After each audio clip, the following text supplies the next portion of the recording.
There's a textbook there, if you pass that to me.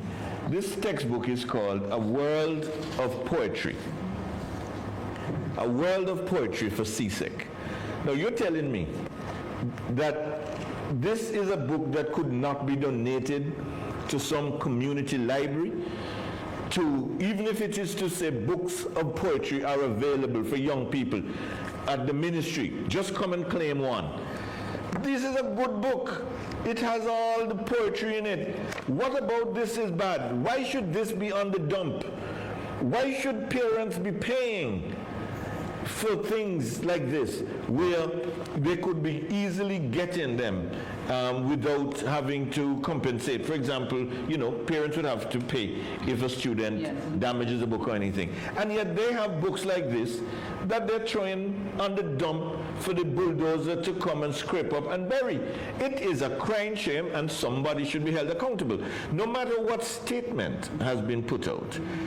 How do you excuse this? But I would say that the excuse is a lame one, because even if a book comes out of print, it might not be a text, what you call a preferred text that is used for a particular subject, but it becomes a reference text. Of course. So even though it's not a prescribed, that's the word I'm looking for, even though it's not a prescribed text for the time in use, it becomes a reference text. So it's, how do you explain that?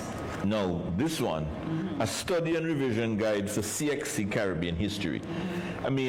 How much has the syllabus changed to the point where movements towards emancipation, that's the topic for this particular booklet. How much will change regarding movements towards emancipation of slavery, that some young child could not benefit from this, instead of it just being thrown away down at the dump? So we've seen the devices that have been dumped. We've seen books that have been dumped. It's a fiasco. And the minister is the person who has to be held responsible, because ultimately he has oversight of the ministry and he has oversight of the statutory body, the Board of Education. And there is no excuse. And that, as you say, that lame duck statement that was put out, trying to excuse the inexcusable, this is not something that we should allow to just go like that. Somebody must be made to account for that $76 million. How did that come about? Where, as far as I'm aware, there was no tendering process. How did that come about? And now, for a set of devices that have not worked, after 5 years, they're now just throwing them away. There's nothing in the agreement that speaks to Fortuna Picks replacing the devices. I would have thought, knowing that the lifespan is 5 years, unless you intended to end the ebooks program after 5 years, there should be something in the contract that says after 5 years or upon expiry of that particular time, or the useful life of the device, that Fortuna Picks will continue to provide, even if you say that you continue to pay the $250, which is ridiculous, the $250 US per device per student, even if you say that you're going to continue to pay the license. There should be something built in whereby the devices are replaced when they have come to the end of their useful life. Other than that, what is the idea? Is the idea for the ministry now to purchase a completely new set of devices? That clearly cannot be acceptable. And I think you touched on what I wanted to ask. Does this mean that the ebook project has come to an end? And if it has, what sort of assessment has been done as to how effective it has been in helping our school children as it ought to? And if it did not work, then what?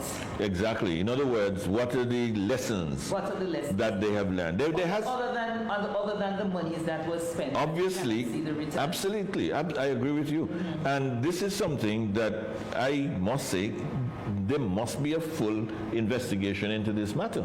We need to know exactly how this went down, and why is it that we're now at the point where we're just seeing the entire thing just being dumped at the Cooks Landfill. Do you see this as being symptomatic as to what is happening in wider government? I think that's a very, very good way to frame it.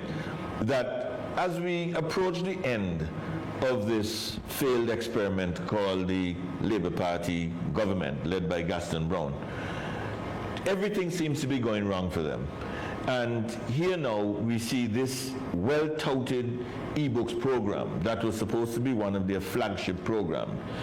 We have calculated that it cost the taxpayers $76 million, and this is the sad end to which this program has come, with all the devices dumped down at the Cooks estate, the Cooks Landfill, having come to the end of their useful life with nothing in the contract for replacement, and for the students not to know what the next step is going to be.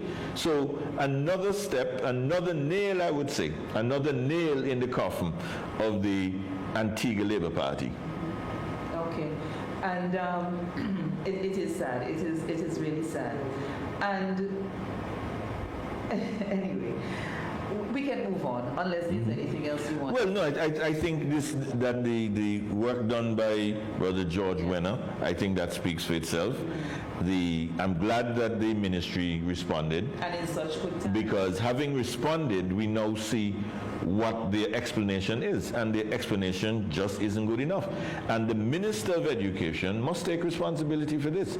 He and the former minister must take responsibility for this catastrophe that has befallen the nation with this e-book scandal and the e-book fiasco.